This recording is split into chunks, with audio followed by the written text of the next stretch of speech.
কলঙৰ বাঢ়নি পানীয়ে উটুৱাই নিলে নগাঁৱৰ পুৰণি গুদামৰ আউনীআটী আইথান আৰু কলংপাৰ হালোৱা গাঁও সংযোগী এখন কাঠৰ দলং। কলঙত উটি অহা জাবৰ আৰু মেটেকাৰ হেঁচাত দলংখন আজি ভাঙি যায়। পূৰ্বৰ পৰাই দুৰ্বল আছিল উক্ত দলংখন। ভাগ্যক্ৰমত সেই সময়ত দলংখনত কোনো লোক নাছিল বাবে কোনো দুৰ্ঘটনা সংঘটিত নহল।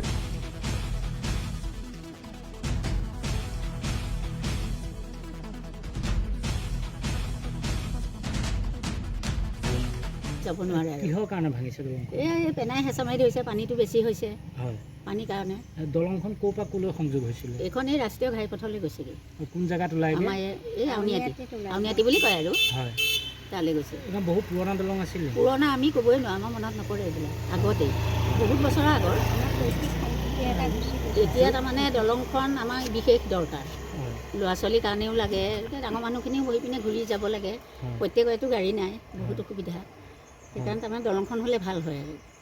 এতিয়া মানে কলংখন বিশেষকৈ চাফা নোহোৱাৰ কাৰণে মেটেকাৰ ফলতে এইটো হৈছে। সম্ভৱ সেইটো কাৰণে হৈছে, কিন্তু ভাগাটো বহুত দিনৰ পৰা ভাগি আছে। আজি একেবাৰে সৰ্বনাশ, একেবাৰে চেচ হৈ মানে অহা যোৱা আপোনালোকে কৰি থাকিব পাৰি যেনে তেনে ধৰি পেলাই। এতিয়া নোৱাৰা হৈ গ'ল। সাকু বান্ধি দিছিলে। এতিয়া নোৱাৰা হৈ এতিয়া নোৱাৰি আৰু, একেবাৰে নোৱাৰি আৰু এতিয়া একেবাৰে সৰ্বনাশ আৰু এতিয়া। নগাঁৱৰ পৰা বিভূতি বৰাৰ ৰিপৰ্ট, জননী লাইভ।